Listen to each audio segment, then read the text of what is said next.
श्री स्वामी समर्थ. नमस्कार मित्रांनो. अधिक मास 2026 या पवित्र महिन्यांमध्ये चुकूनही खाऊ नका या दोन भाज्या. जर ही चूक केली तर वर्षभराचे भोग भोगावे लागतील.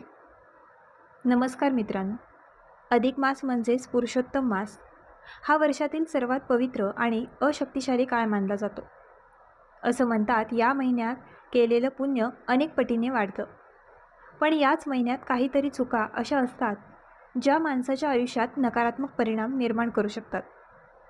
विशेषतः खाण्यापिण्याशी संबंधित चुका. आजही अनेक लोक नकळत अशा काही गोष्टी खातात ज्या धार्मिक मान्यतानुसार अधिक मासामध्ये खाणं वर्ज्य मानलं जातं. आणि आश्चर्य म्हणजेच त्या दोन्ही गोष्टी जवळपास प्रत्येक घरात बनतात. तर त्या नेमक्या कोणत्या भाज्या आहेत आणि त्या भाज्या का खाणं टाळाव्यात? त्या खाल्ल्याने कोणते परिणाम होतात असं मानलं जातं हे जाणून घेण्यासाठी व्हिडिओ शेवटपर्यंत नक्की पहा.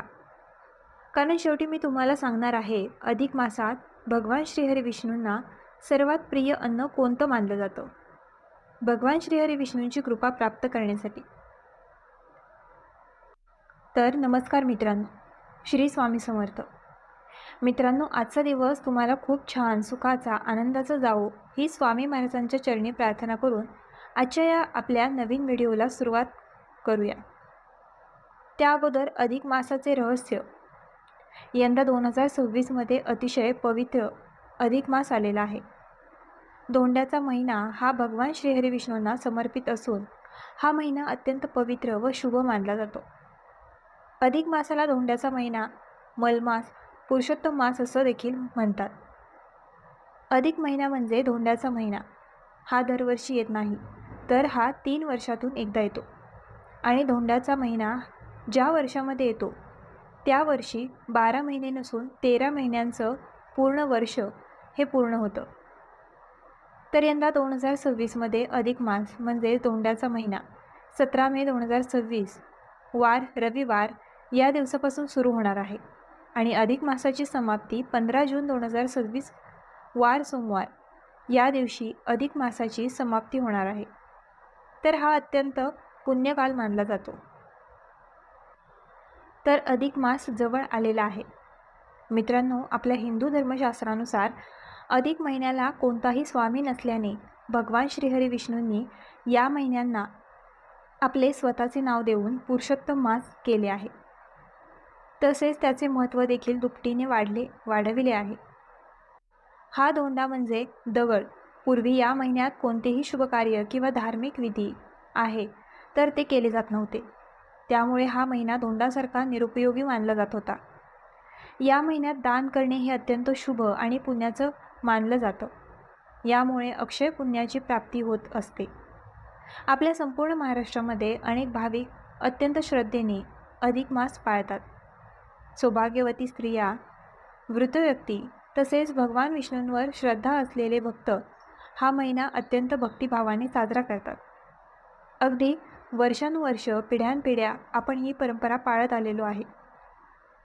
अधिक मास हा फक्त धार्मिक महिना नाही, तर संयम, नियम आणि आत्मशुद्धीचा महिना म्हणून हा अधिक मास म्हणजेच धोंड्याचा महिना ओळखला जातो.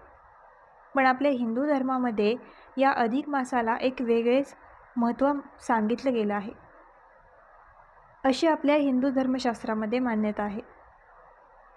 मित्रांनो, अधिक मास हा काही साधा महिना नाही. या महिन्याला पुरुषोत्तम मास, मलमास असं देखील म्हणतात. तर असं मानलं जातं की या काळात भगवान श्रीहरी विष्णूंची कृपा पृथ्वीवर विशेष प्रमाणात जास्त असते. म्हणून या महिन्यात जप, तप, दान, व्रत, उपासना, नामस्मरण यांना खूप जास्त महत्त्व दिलं जातं. पण फक्त पूजा करून उपयोग नाही. या महिन्यात शरीर आणि मन दोन्ही शुद्ध ठेवणं अत्यंत महत्त्वाचं मानलं जातं. म्हणूनच अनेक लोक या अधिक महिन्याच्या काळात म्हणजे धोंड्याच्या महिन्यात कांदा, लसूण, मांसाहार, मद्यपान करणं याचा त्याग करतात. कारण हे पदार्थ तामसिक मानले जातात. पण याशिवाय अशा 2 गोष्टी आहेत ज्या अनेक लोक रोज खातात आणि धार्मिक मान्यतानुसार त्या अधिक मासामध्ये म्हणजे धोंड्याच्या महिन्यामध्ये खाणं टाळाव्यात, असं आपल्या हिंदू धर्मशास्त्रांमध्ये सांगितलं जातं. अनेक लोक नकळतपणे ही चूक करत असतात.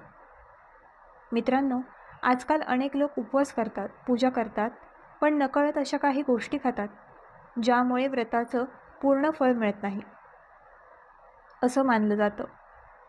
विशेषतः काही वैष्णव परंपरा, काही मोठी मंदिरे आणि सात्विक आहार पाळणारे लोक या महिन्यात काही पदार्थ पूर्णपणे टाळतात, म्हणजेच वर्ज करतात. कारण असं मानलं जातं की पदार्थ मन अस्थिर करतात. हे पदार्थ खाल्ल्यामुळे राग वाढतो, आळस वाढतो, मन विचलित होतं, पूजेत लक्ष लागत नाही आणि म्हणूनच अधिक मासात सात्विक आहारावर भर दिला जातो. मित्रांनो, पुराणामध्ये काय सांगितलं आहे, चला जाणून घेऊया. काही धार्मिक कथानुसार समुद्र मंथनाच्या वेळी जेव्हा भगवान विष्णूंनी मोहिनी रूप धारण केलं, तेव्हा राहू आणि केतूशी संबंधित काही तामसिक गोष्टी निर्माण झाल्या, असं मानलं जातं. आणि म्हणून काही पदार्थांना धार्मिक कार्यामध्ये अशुद्ध किंवा तामसिक मानलं जातं. विशेषतः श्राद्ध, व्रत, एकादशी, चातुर्मास आणि सर्वात महत्त्वाचं म्हणजे धोंड्याचा महिना म्हणजेच अधिक मास, या काळात सात्विक अन्नालाच सर्वाधिक महत्त्व दिलं जातं.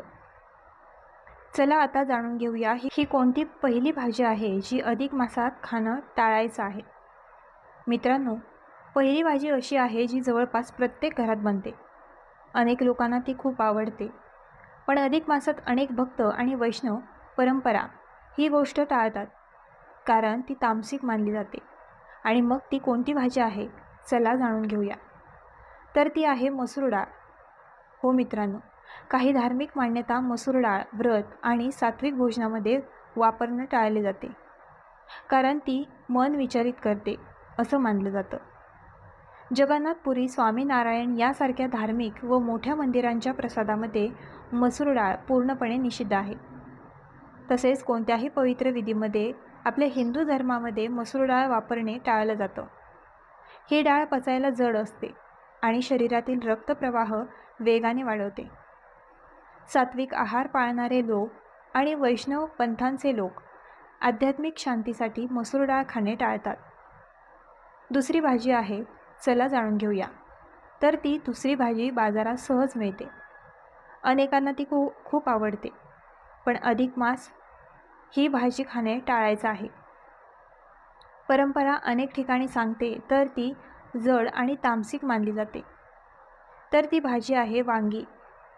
हो मित्रांनो, विशेषतः वृत्त चातुर्मास आणि अधिक मासात वांग्याच्या भाजीचा त्याग अनेक लोक करतात. आयुर्वेदात दृष्ट्या विचार केला तर ज्या लोकांना पोटात खड्याची समस्या आहे त्यांनी चुकूनही वांग्याचे सेवन करू नये.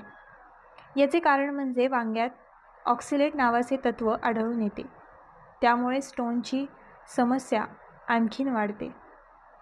त्यामुळे अशा लोकांनी अजिबात वांगे सोडले तर बरेच ज्या लोकांचे पोट अनेकदा खराब असते किंवा ज्यांना गॅस ॲसिडिटीची समस्या आहे त्यांनी वांगे खाऊनच नाही. त्याचा दुष्परिणाम त्यांना भोगावा लागू शकतो. असे केल्याने त्यांच्या पोटाचा त्रास वाढू शकतो व त्यांना रुग्णालयात दाखल देखील करावे लागू शकते.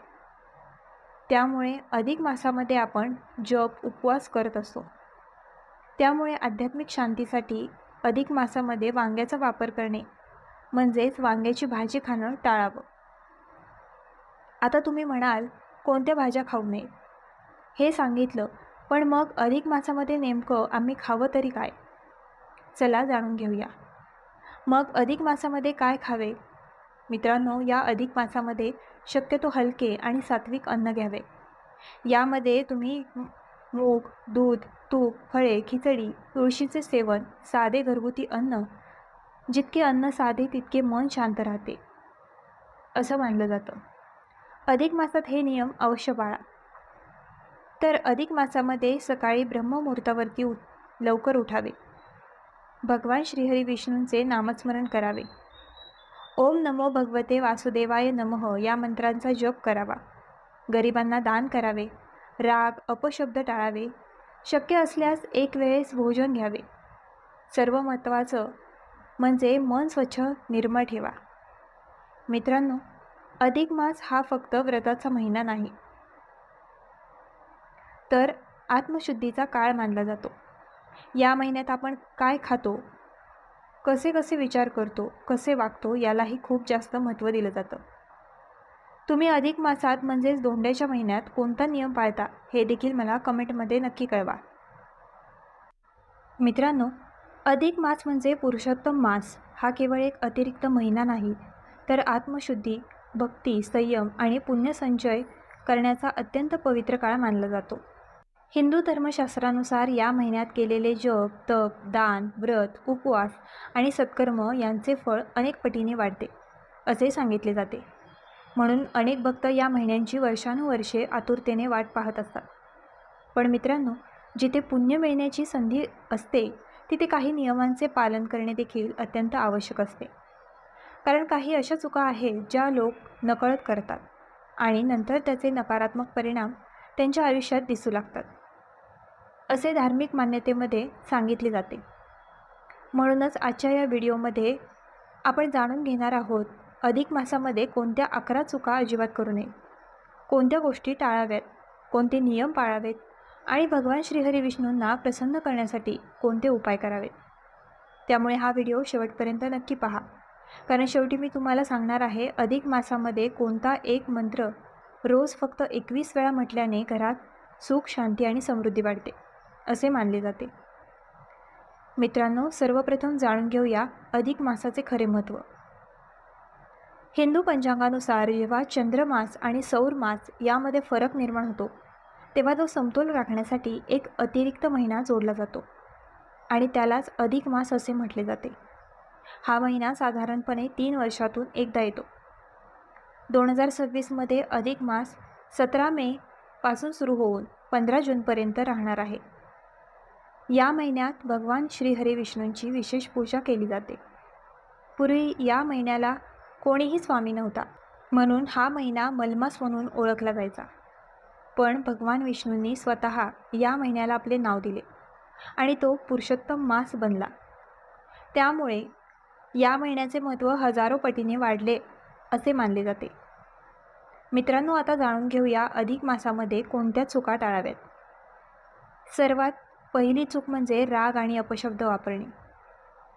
मित्रांनो, अनेक लोक पूजा करतात, व्रत करतात, पण घरात सतत भांडणं करतात, रागवतात, कटू बोलतात. धर्मशास्त्रानुसार अधिक मासात मन शांत ठेवणे अत्यंत महत्त्वाचे मानले जाते, कारण या काळात केलेली प्रत्येक भावना आणि विचार याचा परिणाम मनावर आणि घराच्या वातावरणावर होतो असे सांगितले जाते. म्हणून शक्यतो शांत राहावे, वाद टाळावेत आणि कोणालाही दुखावणारे शब्द बोलू नये. दुसरी मोठी चूक म्हणजे तामसिक अन्न सेवन करणे. अधिक मासामध्ये कांदा, लसूण, मांसाहार, मद्यपान यांचा त्याग करावा असे अनेक वैष्णव परंपरांमध्ये सांगितले जाते, कारण हे पदार्थ मन अस्थिर करतात असे मानले जाते. याशिवाय मसूर डाळ आणि वांगे यांसारख्या काही गोष्टी देखील अनेक भक्त या महिन्यात टाळतात, कारण त्या तामसिक आणि जड मानल्या जातात. तिसरी चूक म्हणजे उशिरापर्यंत झोपणे. मित्रांनो, अधिक मासात ब्रह्ममुहूर्तावर उठण्याला अत्यंत महत्त्व दिले जाते. सकाळी लवकर उठून स्नान करून भगवान विष्णूंचे नामस्मरण केल्याने मन शुद्ध होते असे मानले जाते.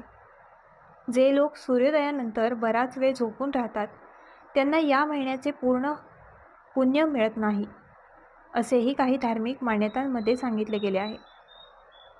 चौथी चूक म्हणजे दानधर्म न करणे. अधिक मास हा दानाचा महिना मानला जातो. या काळात अन्नदान, वस्त्रदान, तुळशीचे रोपदान, गाईला चारा देणे, गरिबांना मदत करणे अत्यंत पुण्यकारक मानले जाते. अनेक लोक फक्त पूजा करतात पण दान करत नाही. पण धर्मशास्त्रानुसार दानाशिवाय अधिक मासाचे पुण्य अपूर्ण राहते असे सांगितले जाते. पाचवी चूक म्हणजे खोटे बोलणे आणि फसवणूक करणे. मित्रांनो, या महिन्यात सत्य बोलणे, प्रामाणिक राहणे आणि इतरांशी चांगले वागणे याला खूप महत्त्व आहे, कारण अधिक मास हा आत्मपरीक्षणाचा काळ मानला जातो. या काळात जर एखादी व्यक्ती खोटेपणा, फसवणूक किंवा अन्याय करत असेल तर त्याचा नकारात्मक परिणाम त्याच्या कर्मावर होतो असे मानले जाते. 6वी चूक म्हणजे घर अस्वच्छ ठेवणे. मित्रांनो, ज्या घरात स्वच्छता असते त्या घरात सकारात्मक ऊर्जा वाढते, असे सांगितले जाते. अधिक मासामध्ये विशेषतः देवघर स्वच्छ ठेवावे, रोज दिवा लावावा आणि भगवान विष्णूंची पूजा करावी. 7वी चूक म्हणजे पालक आणि वडीलधाऱ्यांचा अपमान करणे. धर्मशास्त्रानुसार आईवडिलांची सेवा ही सर्वात मोठी सेवा मानली जाते. अधिक मासात जर एखादी व्यक्ती आपल्या आईवडिलांचा अपमान करत असेल तर त्याला पूजापाठाचे पूर्ण फळ मिळत नाही, असे मानले जाते. 8वी चूक म्हणजे अति खाणे. मित्रांनो, अधिक मासात शक्यतो हलके आणि सात्विक भोजन घ्यावे. खूप तळलेले, मसालेदार आणि जड पदार्थ टाळावेत, कारण या काळात शरीर आणि मन दोन्ही हलके ठेवणे आवश्यक मानले जाते. 9वी चूक म्हणजे नामस्मरण न करणे. अधिक मासात ओम नमो भगवते वासुदेवाय नमः या मंत्राचा जप अत्यंत शुभ मानला जातो. या मंत्रांचा रोज जप केल्याने मन शांत राहते आणि घरात सकारात्मक ऊर्जा वाढते, असे मानले जाते. 10वी चूक म्हणजे व्रत करताना दिखावा करणे.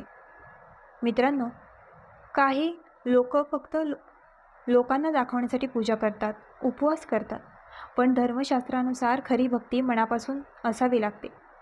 दिखावा करून केलेल्या पूजेचे पूर्ण फळ मिळत नाही, असे सांगितले जाते. 11वी आणि सर्वात मोठी चूक म्हणजे अधिक मासाचे महत्त्व न समजणे. मित्रांनो, हा महिना फक्त उपवासाचा नाही तर स्वतःमध्ये बदल घडवून आणण्याचा काळ आहे. तर आजचा हा व्हिडिओ तुम्हाला कसा वाटला आम्हाला कमेंट करून नक्की सांगा आणि आमच्या ग्लो मराठी चॅनलला लाईक, शेअर, सबस्क्राईब आणि हाईप करायला विसरू नका.